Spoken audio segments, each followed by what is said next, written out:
Assalamualaikum warahmatullahi wabarakatuh. Salam sejahtera untuk kita semua. Bapak Ibu, sedulur-sedulurku kabeh, virus corona varian Delta telah menyerang Kabupaten Kudus.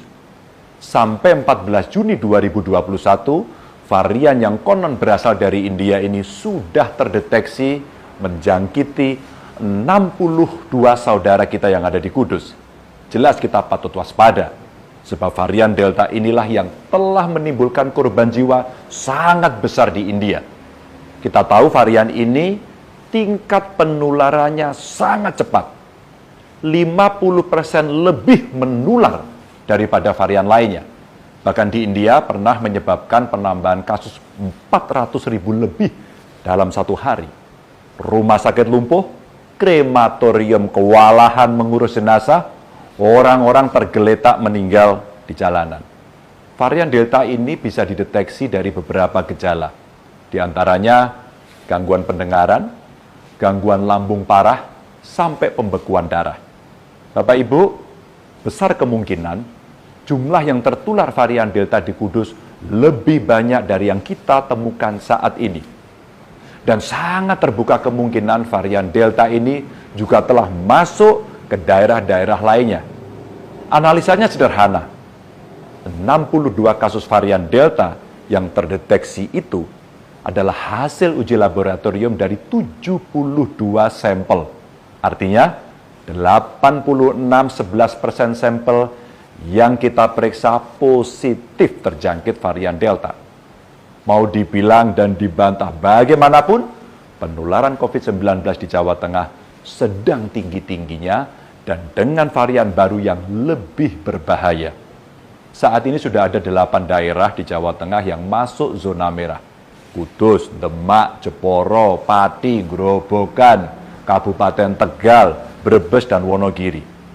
Pada 14 Juni 2021 kemarin, penambahan kasus COVID di Jawa Tengah mencapai 1.372 kasus satu hari.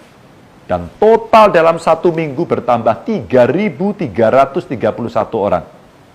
Tapi yang paling membuat saya grantes adalah jumlah warga yang meninggal mencapai 756 orang. Innalillahi wa inna ilaihi raji'un. Lalu bagaimana caranya untuk melawan virus varian Delta ini? Sebenarnya tidak sulit Bapak Ibu. Hanya perlu kesadaran panjenengan untuk selalu mematuhi protokol kesehatan. Sekali lagi, patuhi protokol kesehatan. Pakai terus maskermu. Jangan keluar rumah jika tidak penting. Jangan berkerumun. Kalau ada kerumunan, ingatkan mereka agar bubar. Dan sering-seringlah untuk mencuci tangan. Saya mohon kepada panjenengan tidak lengah. Karena virus varian Delta ini selalu mengintip ketika kita sedang lengah. Mungkin Bapak Ibu kemana-mana selalu memakai masker. Tapi kemudian membuka masker saat selfie, itulah celahnya.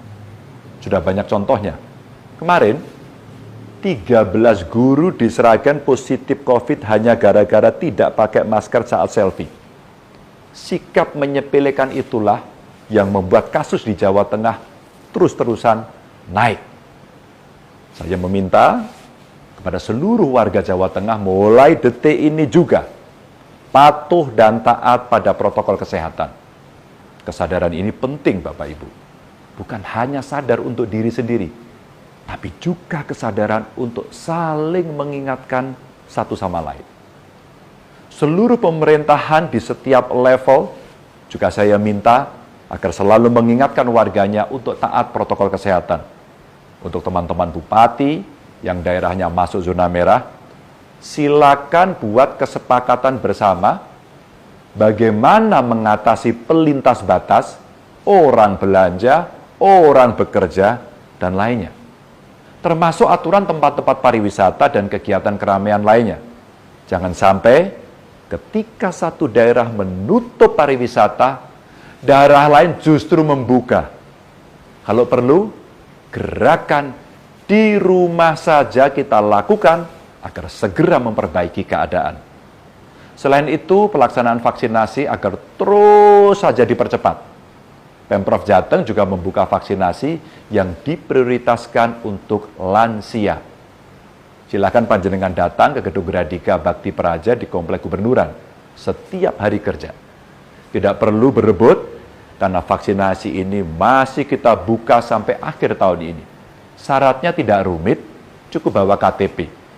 Untuk vaksinasi di kabupaten kota juga akan kita percepat. Kemarin, Menteri Kesehatan telah menyetujui penambahan vaksin di Jawa Tengah. Semoga ikhtiar kita bersama segera membawa kita keluar dari pagebluk ini. Terima kasih. Wassalamualaikum warahmatullahi wabarakatuh.